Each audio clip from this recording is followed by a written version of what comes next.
औज़ुबिल्लाहिमिनश्शैतानिर्रजीम बिस्मिल्लाहिर्रहमानिर्रहीम। अल्लाह जल्ल शानहू दे नाम दे नाल अल्हम्दुलिल्लाहि रब्बिल आलमीन वल आक़िबतुल मुत्तकीन अस्सलातु वस्सलामु अला रसूलिल करीम। अस्सलामु अलैकुम दोस्तों, मैं डॉक्टर नसीर कालों CNP न्यूज़ तो। दोस्तों, अज मैं कल देख रहा सी अखबार इश्तहारात ना पढ़े और लुत्फ की गल या शर्मिंदगी की गल यह आ कि तमाम अखबारात जिहड़े ने उन्हां ते इक्को ही डिजाइन, इक्को ही स्टाइल और इक्को ही राइटिंग नाल सारे सारे जनाब पूरा पूरा पेज भरिया सी, जिहदे च एक कौमे का भी फर्क नहीं है। ਇਹਦਾ मतलब यह आ कि इश्तिहार ਜਿਹੜੇ ਆ जनाब वो अखबार वाले नहीं बनाते बल्कि उन्होंने पेश कर दिते जाते हैं कि इन्हूं लगा दो। दोस्तों, मैं हैरान हाँ कि इंसान के अंदर दो चीज़ां होंदियां, या शोबाजी या कारकरदगी। अगर तो एक बंदे के अंदर कारकरदगी है तो उन्हें शोबाजी करने की जरूरत नहीं पैंदी, उन्होंने इश्तिहारबाजी की जरूरत नहीं पैंदी कि असीं यह कर रहे हैं। मैनूं बड़ा याद है कि नवे नवे एंड्रॉयड आए सी सन 13-14 की बात है।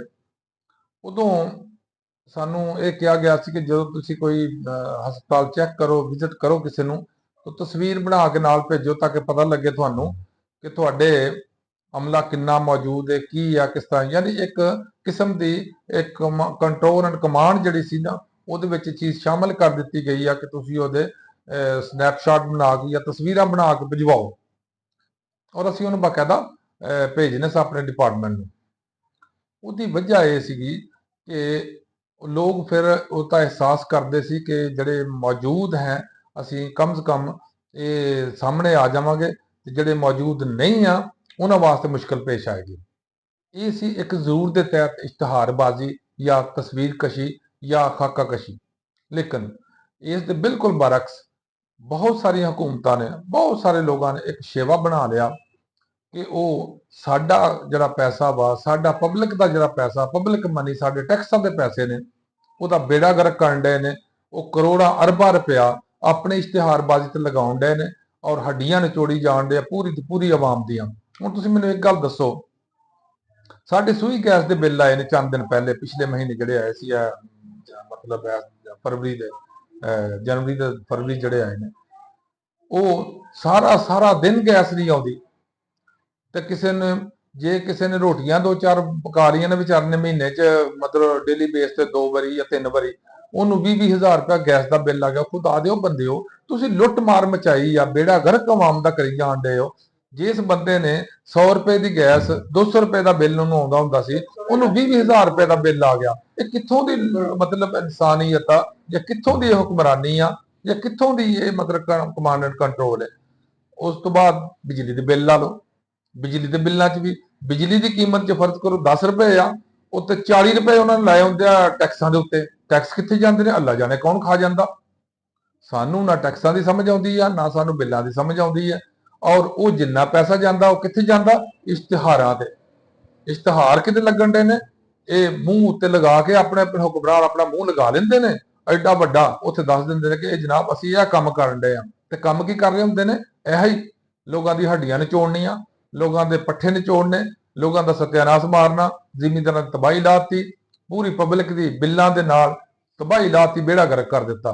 ते इश्तिहार देते कारकरदगियां देखो साडियां, असीं समान ते लै गए पाकिस्तान नूं चुक के। खुदा दिओ बंदिओ, तुसीं कारकरदगी अगर तुहाडी होवे, तुहानूं इश्तिहारबाजी की जरूरत ही नहीं है, तुहानूं दिखलावे की जरूरत ही नहीं पवे अगर तुहाडी कारकरदगी होवे ते। लेकिन मुसीबत यह आ कि कारकरदगी है कोई नहीं, इश्तिहारबाजी के पैसे। तुसीं जिन्ना देखो टीवी चैनल्स ने, प्रिंट मीडिया वे, ये सारे दे उत्ते इस तरह इस गवर्नमेंटा ने पैसे मतलब सूबाई और मरकजी दोनों गवर्नमेंटा ने कोई काम रखा कि पैसे लोगों को लुटी जाओ, बिलों के विच पाई जाओ, नवे नवे टैक्स लगाई जाओ और कुछ खाई जाओ तो कुछ मीडिया वालों को खवाई जाओ। दोस्तों, मैनूं ये समझ नहीं आती कि एक गैरत तो हमीयत होंदी है कौम के अंदर, इस तरह जर्नलिज्म के अंदर भी गैरत तो हमीयत है, इस तरह मीडिया के अंदर भी आ, वो कित्थे चली गई आ। कुछ समझ नहीं आती कि ये करदे की ने, ਇਹਨਾਂ ਨੂੰ ਅਹਿਸਾਸ ਨਹੀਂ ਹੁੰਦਾ ਇਸ ਚੀਜ਼ ਦਾ ਕਿ ਜੋ ਅਸੀਂ ਮਤਲਬ ਇਹ ਜਾਇਜ਼ ਨਹੀਂ, ਹਲਾਲ ਨਹੀਂ ਹੈ ਪੈਸੇ, ਕਿ ਗਵਰਨਮੈਂਟ ਦੇ ਪੈਸੇ ਲਈ ਜਾਓ ਤੇ ਕੌਮ ਦੇ ਪੈਸੇ ਖਾਈ ਜਾਓ ਤੇ ਝੂਠ ਬੋਲੀ ਜਾਓ। ਕਿਉਂ? ਮੈਂ ਤੁਹਾਨੂੰ ਕਈ ਦਫਾ ਅਰਜ਼ ਕੀਤੀ ਆ ਕਿ ਮੈਂ ਜਿੰਨੇ ਵੀ ਮੇਨ ਸਟ੍ਰੀਮ ਚੈਨਲਸ ਨੇ ਪਾਕਿਸਤਾਨ ਦੇ ਮੈਂ ਕਿਸੇ ਚੈਨਲ ਨੂੰ ਕਦੀ ਨਹੀਂ ਸੁਣਦਾ। ਉਹਦੀ ਵਜ੍ਹਾ ਹੈ ਕਿ ਸਾਰਾ ਦਿਨ ਝੂਠ ਬੋਲਦੇ ਨੇ। ਇਹ ਹਰ ਉਹ ਗੱਲ ਜਿਹੜੀ ਨਹੀਂ ਹੋਈ ਹੁੰਦੀ ਉਹ ਦਿਖਾਉਂਦੇ ਨੇ, ਜਿਹੜੀ ਹੋਈ ਹੁੰਦੀ ਉਹ ਦਿਖਾਉਂਦੇ ਨੇ। ਇਸ ਵਾਸਤੇ ਅਸੀਂ ਝੂਠ ਦੇ ਪੈਸੇ ਕਿਉਂ ਦਈਏ? ਇੱਕ ਹੋਰ ਮੁਸੀਬਤ ਸੁਣ ਲਓ। ਤੁਸੀਂ ਇਹ ਦੱਸੋ ਵੀ ਰੇਡੀਓ ਜਾਂ ਟੀਵੀ ਨੂੰ, ਪਾਕਿਸਤਾਨ ਦਾ ਟੀਵੀ ਜਾਂ ਪਾਕਿਸਤਾਨ ਦਾ ਰੇਡੀਓ ਜਿਹੜਾ, ਉਹਨੂੰ ਕੋਈ ਸੁਣਦਾ ਜਾਂ ਦੇਖਦਾ? ਕੋਈ ਨਹੀਂ ਦੇਖਦਾ। ਲੇਕਿਨ ਹਰ ਬਿੱਲ ਦੇ ਅੰਦਰ ਉਹਦੇ ਪੈਸੇ ਪਏ ਹੁੰਦੇ 40-50 ਰੁਪਏ। ਈਵਨ ਮਸਜਿਦਾਂ ਦੇ ਅੰਦਰ ਵੀ ਪਏ, ਹਾਲਾਂਕਿ ਉੱਥੇ ਨਾ ਲੱਗੇ ਨੇ, ਨਾ ਕੇਬਲ ਆ, ਨਾ ਟੀਵੀ ਆ, ਨਾ ਕੋਈ ਚੀਜ਼ ਵੀ ਨਹੀਂ ਹੈ। ਤੇ ਇਸ ਵਾਸਤੇ ਮੈਂ ਤਾਂ ਬੜਾ ਹੀ ਹੈਰਾਨ ਵੀ ਹੁੰਦਾ, ਅਕਸਰ ਔਕਾਤ ਹੈਰਾਨ ਤੋਂ ਇਲਾਵਾ ਮੈਂ ਪਰੇਸ਼ਾਨ ਹੁੰਦਾ ਕਿ ਸਾਡੀ ਕੌਮ ਨੂੰ ਕਿੱਥੇ ਲਿਜਾ ਰਹੇ ਨੇ। ਸਾਡੀ ਕੌਮ ਨੂੰ ਕੀ ਕਰਕੇ ਛੱਡਣਗੇ? ਜਦੋਂ ਹੱਡੀਆਂ 'ਚ ਬਿਲਕੁਲ ਖੂਨ ਹੀ ਖਤਮ ਹੋ ਜਾਏਗਾ, ਉਦੋਂ ਵੀ ਸਾਡਾ ਖੜਾ ਛੱਡਣਗੇ? ਵੀ ਖੁਦਾ ਦੇ ਬੰਦੇ ਹੋ, ਤੁਸੀਂ ਕਾਰਕਰਦਗੀ ਆਪਣੀ ਦਿਖਾਓ, ਕੰਮ ਦਿਖਾਓ। ਕਾਰਕਰਦਗੀ ਤਾਂ ਮਗਰ ਥੋੜੀ ਇਹ ਆ ਕਿ ਬਾਰਿਸ਼ ਇੱਕ ਹੋਈ ਸੀ ਤੇ ਜਿਹੜੀ ਗ੍ਰੀਨ ਪੱਟੀ ਬਣਾਈ ਸੀ ਉਹ ਗਾਂ ਆਪਣੇ ਘਰ ਚਲੀ ਗਈ ਆ, ਉਹ ਪਤਾ ਨਹੀਂ ਲੱਭੀ ਨਹੀਂ, ਉਹ ਕਿੱਥੇ ਗਈ ਆ। ਉਹ ਬੜੇ ਵੱਡਾ ਆਇਆ ਸੀ ਪਰਫਾਰਮੈਂਸ ਸਾਡੇ ਵਜ਼ੀਰੇ ਆਲਾ ਸਾਹਿਬ ਦਾ ਕਿ ਮੈਂ ਜਨਾਬ ਇਹ ਬੜਾ ਕੰਮ ਕੀਤਾ। ਹਾਲਾਂਕਿ ਕੰਮ ਅੱਛਾ ਸੀ, ਨੋ ਡਾਊਟ, ਇਹ 'ਚ ਕੋਈ ਸ਼ੱਕ ਨਹੀਂ ਹੈ ਕਿ ਮੋਟਰਸਾਈਕਲ, ਮੋਟਰ ਬਾਈਕ ਜਾਂ ਜੋ ਵੀ ਇਸ ਕਿਸਮ ਦੀ ਸਵਾਰੀ ਆ, ਉਹਨਾਂ ਨੂੰ ਬਿਲਕੁਲ ਇੱਕ ਲਾਈਨ ਦੇ ਉੱਤੇ ਦੇ ਦਿੱਤਾ ਜਾਏ। ਇਹ 'ਚ ਕੋਈ ਸ਼ੱਕ ਨਹੀਂ ਹੈ, ਬਹੁਤ ਕੋਈ ਅੱਛਾ ਸਟੈਪ ਸੀਗਾ ਤਾਂ ਕਿ ਦੂਸਰੀ ਜਿਹੜੀਆਂ ਕਾਰਾਂ ਜਾਂ ਫਾਸਟ ਰਨਿੰਗ ਜਿਹੜੀਆਂ ਹੈ ਨੇ ਚੀਜ਼ਾਂ, ਵਹੀਕਲਸ, ਉਹ ਚੱਲ ਸਕਣ ਦੂਸਰੀ ਲਾਈਨਾਂ ਦੇ ਉੱਪਰ। ਲੇਕਿਨ ਉਹ ਲਾਈਨ ਹੀ ਖਤਮ ਹੋ ਗਈ। ਉਹ ਪੈਸੇ ਕਿੱਧਰ ਗਏ? 20-25 ਕਰੋੜ ਰੁਪਏ ਅੱਲਾ ਜਾਣੇ ਕਿੱਧਰ ਗਿਆ, ਕਿੱਥੋਂ ਆਇਆ, ਕਿੱਥੇ ਗਿਆ? ਉਹ ਕਾਗਜ਼ਾਂ 'ਚ ਪੂਰੇ ਹੋ ਗਏ ਹੋਣੇ, ਪੈਸੇ ਕਿੱਧਰ ਗਏ ਨੇ, ਕਿੱਧਰ ਨਹੀਂ ਗਏ? ਪੈਸੇ ਕਿੱਥੇ ਸੀ? ਮੇਰੇ ਤੇ ਤੁਹਾਡੇ ਸਾਰੇ ਸਾਡੇ ਪਬਲਿਕ ਦੇ ਸਨ। ਔਰ ਪਬਲਿਕ ਮਨੀ ਦੀ ਤਬਾਹੀ ਹੋਣ ਡਈ ਹੈ। ਉਹ ਇਸ਼ਤਿਹਾਰਾਂ ਤੇ, ਟੀਵੀ ਦੇ ਇਸ਼ਤਿਹਾਰ ਲਾ ਲਓ ਜਾਂ ਤੁਸੀਂ ਅਖਬਾਰਾਂ ਦੇ ਇਸ਼ਤਿਹਾਰ ਲਗਾ ਲਓ। ਤੇ ਇਸ ਦੀ ਬਜਾਏ ਅਗਰ ਇੰਨੀ ਹੀ ਮਿਹਨਤ ਕਰਨ, ਪੈਸੇ ਦੇ ਬਗੈਰ, ਇਹੋ ਹੀ ਕੰਮ ਬਗੈਰ ਪੈਸਾ ਖਰਚ ਕਰਨ ਤੋਂ ਇਹੀ ਕੰਮ ਕੀਤਾ ਜਾ ਸਕਦਾ ਅਗਰ ਇਹਨਾਂ ਅਦਾਰਿਆਂ ਨੂੰ ਜ਼ਰਾ ਖਿੱਚਿਆ ਜਾਏ।